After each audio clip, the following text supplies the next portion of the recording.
Welcome to WWE Attitude Years 2000, where Triple H buried everyone, The Rock roasted everything, and Vince McMahon was out here beefing with his kids.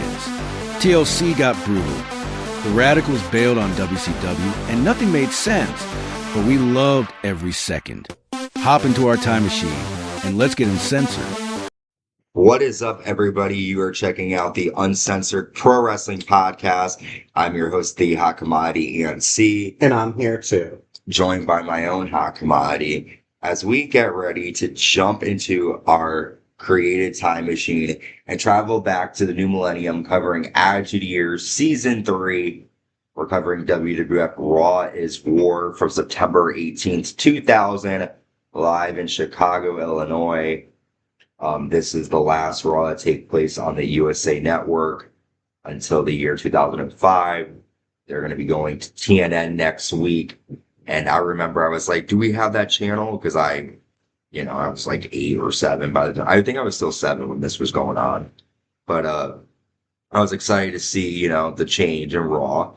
And with that, before we jump into the show, I like to look up different events that might have taken place during that specific day that we're covering. So on Monday, September 18th, 2000, Madonna released her album, Music. That was a good album. So, yeah, I mean, I've never owned it. I know the song Music, but it's not one of my favorite songs, I'm not going to lie, by Madonna, but it was a big song during this time, so... But fun fact, so all you Madonna fans, the song, the album, music, I don't think we have a lot of wrestling Madonna fans, but maybe. We might, you never know, A lot of gay guys like wrestling, we do. But let's jump into our time machine now, and we're kicking off Raw's War with Stephanie McMahon Helmsley, and I noticed when she came out, her boobs look big. I don't know if she got a boob job or what. I know she eventually does.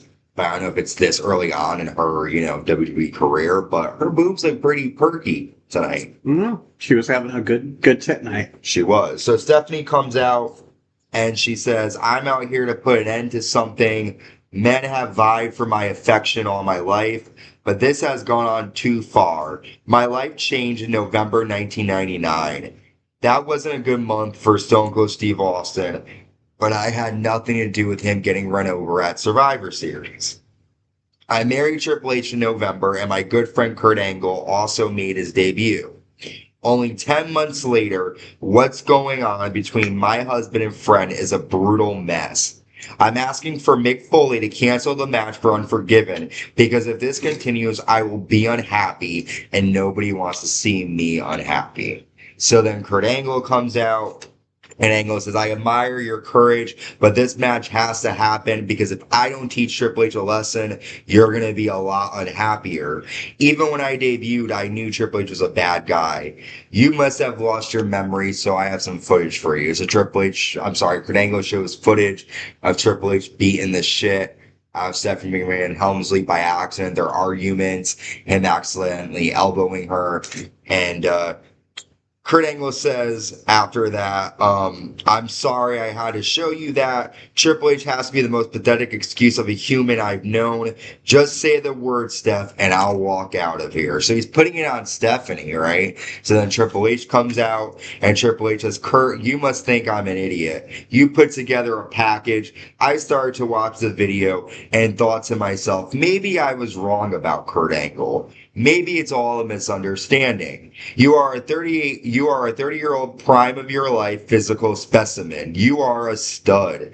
But yet in front of you stands a complete beauty with the face of an angel and her personality. Stephanie could be the perfect woman, yet you just want to be her friend. Maybe you'd like to go shopping for drapes with Steph. There's nothing wrong with that. It's 2000. All lifestyles are totally acceptable. If you're batting on the other side of the plate, that's okay. It explains a lot. All the smirks you give me, maybe for you to come to terms with your true feelings. Maybe it's time for you to come to terms with your true feelings. Open that closet door. And then Commissioner Foley comes out. And he says, this love triangle needs to end, and it will at Unforgiven. And then he books a 6-person tag match, TNA and Trish Stratus against Stephanie McMahon Helmsley Kurt Angle, and Triple H. Now, we are both two gay men, happily gay. What did you think of this opening? Now, this is the year 2000, so, this probably wouldn't happen today. But I thought it was pretty funny. What did you think? Yeah, I thought it was great. It was funny, and it's kind of forcing Kurt Angle to administer Felix Giuseppe. Mm-hmm. Or Triple H. Or he looks like a homo. Or he likes Triple H. We see the Acolytes attacking Right to Censor backstage until Val Venus gets involved, and then it's 4-on-2. And then Val says, "You've just been censored." So now we have the Dudley Boys taking on the Good Father and Bob Buchanan with Val Venus and Steven Richards. The Dudley Boys go for tables with Val and Steven attack on the floor. While the ref is distracted, Steven Richards lands a super kick to Bubba Ray Dudley, and Bob Buchanan gets the pin. After the Dudleys attack Right to Censor, but Right to Censor take control because, again, it's like 4-on-2. The Acolytes run out and take out the Right to Censor, helping the Dudley Boys. What'd you think? Well, I would like to see, I think this might lead to Acolytes and Dudleys taking on the Right to Censor, maybe, which I think would be a great match. And it's about time that somebody teaches these guys a lesson. I want the Acolytes and Dudleys to fuck them up. Especially as a kid, I wanted to see that. I was like, why are you going to stop Trish Stratus from being naked? We ain't doing that. Nah. WWF champion The Rock comes out, and The Rock says The Rock realizes that people respond to losing in different ways. Undertaker, let's take a look at your response. And he shows a clip of SmackDown when Undertaker chokeslammed The Rock through a table after Taker took a 3D through a table. Rock says, Undertaker, I've never liked you, but I've always respected you. I understand you were angry about going through a table. You're upset I'm the champion and you're not. If you wanted a shot at The Rock, all you had to do was ask. If you wanted a shot at the title tonight, all you have to do is ask. So, Undertaker, you can come on out here. You can come out Lord of Monkey Piss. It doesn't matter to The Rock. You come on out so I can whoop your candy ass all over Chicago. And then The Undertaker comes out. Taker says, I'm listening, and you said you respected The Undertaker. Let me remind you why you should respect me. When you were in high school, I was winning WWF titles. Who the hell are you to call me out? The People's Champion never learns. I told you on SmackDown not to piss me off. You leave me in the ring, and the Dudleys put me through a table. That pissed me off. I hope you can back up the smack your mouth is spitting. I'm still down with the devil, and I will erupt on your ass. And then Commissioner Foley comes out again. Foley says an unforgiven 4 men will wrestle. He explains the fatal 4-way match. He says tonight, The Rock and Undertaker will fight, and then Chris Benoit comes out. Benoit says, if anyone deserves a shot at the title, that would be me. There's no one that can prove me wrong. Kane comes out, and he basically says to The Rock that The Rock is his. And then Foley says, The Rock is not capable of making matches. The Undertaker and The Rock will fight in a non-title match here tonight. And then Benoit and Kane brawl on the floor, and then Benoit hits Kane in the back with his steel chair. And that ends that segment. What did you think? I feel like The Undertaker should have been looked at a little more tough than he was at this time, because there was no, like, Brock Lesnar, there was no Roman Reigns, there was no, like, oh my god, like, huge, like, person you think is, like, indestructible. And The Undertaker was supposed to be that guy then, and be, like, scary, and, like, I feel like he should have, I don't know. I just feel like he was kind of just playing at The Rock's level at that point, and it should have been like something for The Rock to overcome, and it just didn't kind of feel like that. But I'm excited for the 4-way, and also to see them all have their individual fights tonight. Sorry, I'm stuttering a little bit. You're like, Bubba Ray. Yeah. So we then go to the Playboy Mansion where Hugh Hefner speaks about China, and he says, you're going to see China like you've never seen her before. Ooh. And then Eddie Guerrero is backstage with China, and he apologizes for going to the Playboy Mansion. I think he was talking to X-Pac. Oh yeah. He has to fight Rikishi tonight, but then he starts to cough and he says he's feeling a little queasy and China's like, I'll get you a drink. So we'll see what happened with that shenanigan. Kane takes on Chris Benoit up next and they brawl on the ramp to start. Kane drops Benoit across the railing and then Benoit hits Kane with a ring bell twice. After the match, Benoit lands a flying headbutt, but Kane sits up. So it looks like nothing is going to stop the monster from going unforgiven. No. Actually, Kane was one of those people at this time that kind of looked, like he was like, oh shit, you better not fuck with him. But, yeah, I think this is definitely going to be a good match. The only person I'm not too thrilled that's in this match is Benoit. But, I feel like it would have been better if Triple H was in it. Although Triple H has got a good storyline right now. Yes, he does. Speaking of Triple H, he tells Stephanie McMahon Helmsley backstage to stay away from TNA. Kurt comes in and tells Stephanie he will protect her. Angle says, he tells Triple H tried going a week not hitting your wife, and Triple H says, try going a week not hitting on me. Ooh. We then have, like I said, Stephanie McMahon Helmsley, Kurt Angle, and Triple H against TNA and Trish Stratus. Tess hits a gut wrench powerbomb to Kurt Angle, and then Angle tags in Stephanie, which is really random because the whole point was to protect her, right? Yeah, but I think it was more of a dig to not tap in Triple H. Stephanie slaps Tess. Trish lands a bulldog to Stephanie. Triple H shoves Trish off the apron and lands a pedigree to Tess. And then Triple H lays Stephanie on top of Test. And Triple H, Stephanie, and Kurt Angle get the win. After Angle hugs Stephanie McMahon Helmsley and Triple H attacks.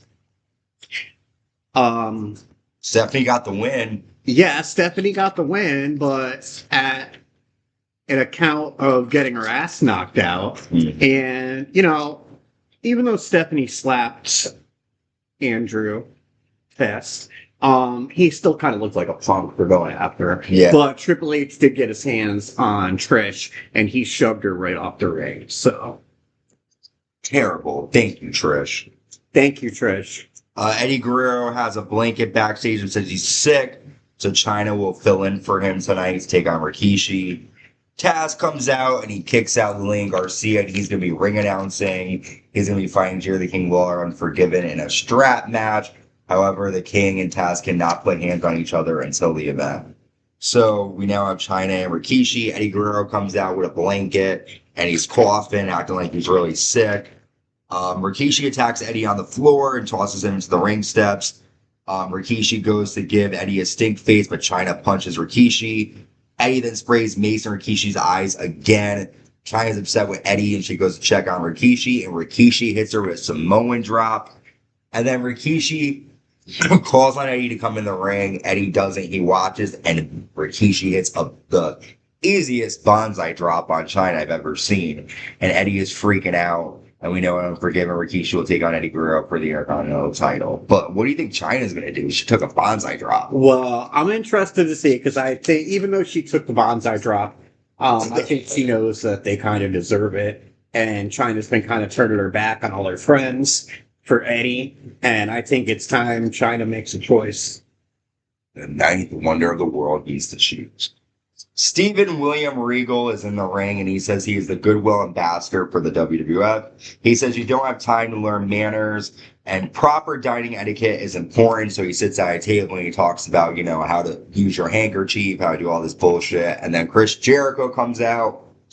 Jericho says, Willie, I'd like to demand of you to please shut the hell up. This is your WWF debut. You need to make an impact. You need a little more entertainment. I'm going to perform a magic trick. And he says, I'm going to make everything on this table stay while I tear off the tablecloth. But Jericho just throws the shit out of the ring. And X-Pac comes from behind and attacks Jericho with nunchucks. And then X-Pac puts the table on top of Y2J and stomps on the table. X-Pac was just looking for an excuse to use those nunchucks ever since Steve Blackman had them. We're going to get Jericho and X-Pac Unforgiven. And, X-Pac using those nunchucks like he used on China, but on Chris Jericho. Inappropriate. We have the WWF Tag Team Champions Edge and Christian defending against Too Cool here. Grandmaster Sex Aliens to sit out powerbomb to Christian for a 2. Edge accidentally spears Christian, and while the ref is distracted, Edge hits Grandmaster Sexay with the WWF Tag Team title. That's it. Really nothing from that match. It's a basic tag match. They cheat as always. Yeah.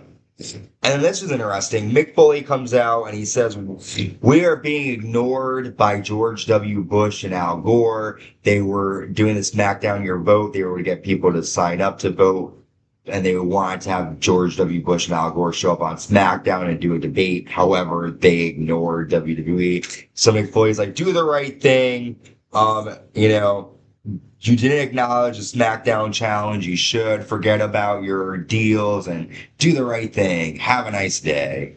Really weird to see this in 2000. He's calling out George W. Bush and fucking Al Gore. Well, the thing is that they weren't going to come on. I mean, this was like really their big campaign season, and I think it was more of a joke. They weren't going to go on.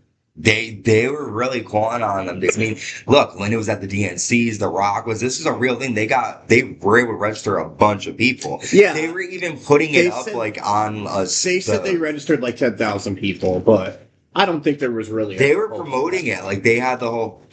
Like, they had the whole... No, but they were promoting... They had the... Oh gosh. Yeah, Rock the Vote. Or, no, not even that. They had a match card. Mm-hmm. They were displaying. They were like Al Gore and George W. Bush are gonna come, and I think they thought they had a little bit of something. They probably knew they weren't gonna show up, but to even promote that, you gotta know that they were thinking maybe. And you'd think one of them would have showed up though, if look. Donald Trump would have. He would have. He would have shaved somebody's head and gotten a steel cage. Sure. Our main event opens up here. Chris Benoit comes to ringside for commentary. The Undertaker taking on the WWF champion, The Rock, in a non-title match. The Rock lands a people's elbow to The Undertaker, but the ref is knocked out during this time. Undertaker chokeslams The Rock for a 2 count, and then Taker lands a last ride, and The Undertaker has pinned the WWF champion here. After Kane comes out, Benoit and Kane attack The Undertaker. The Rock helps out Taker, but then lays out the American Badass for a rock bottom. So Rock sending a message to all 4 guys, including The Undertaker. What'd you think? Yeah, excuse me. Gross. I feel like The Undertaker had to get this one because I don't think The Undertaker is going to win the 4-man match, and he's kind of like the other number 1 guy with The Rock right now. So The Undertaker needed some motive up to this match for sure. Fun fact, The Undertaker is on the poster for this event. Yeah, well, it's, what is it? Unforgiven. Unforgiven. It's an Undertaker-esque pay-per-view. Unforgiven, Armageddon, Buried Alive, those are all Undertaker kind of pay-per-view. And fun fact, Stone Cold Steve Austin's returning out Unforgiven. He's going to be back there plugging it. He's going to be on Raw next week. It's a surprise that they didn't have him on the poster. Yeah, because he'll be on a poster for one of the pay-per-views coming up soon. I won't tell you which one, but... Decent episode of Raw. Was the last Raw on the Maybe USA The Undertaker Network. will win if he's on the poster. It was a very gay episode of Raw. They had a lot of gay aspects to it. William Regal, you got fucking Triple H flirting with Kurt Angle. It was an interesting night. Don't confuse British snobs with homosexuals. Okay, you learn something new every day. They're different. Okay. Well, we've covered everything from this episode of Raw. We've got SmackDown to watch and cover, and then we have Unforgiven, and we'll close out September 2000. You can check out Raw or SmackDown recaps. Money in the Bank is next weekend. We just covered AEW Double or Nothing 2025, so check that out. A lot more coming your way. Make sure you check us out on YouTube. We want to get 1,000 subscribers. Right now we're at 816. Subscribe, hit the notification bell. Leave a comment. What do you think? Do you think Kurt Angle is gay? And if he is, do you think he would get in a threesome with me and him? Also, listen to our Spotify podcast. It's on Amazon Music. It's also on Apple Podcasts, Anchor, wherever you get your podcasts. And until next time, stay safe and stay gay. Gay and uncensored.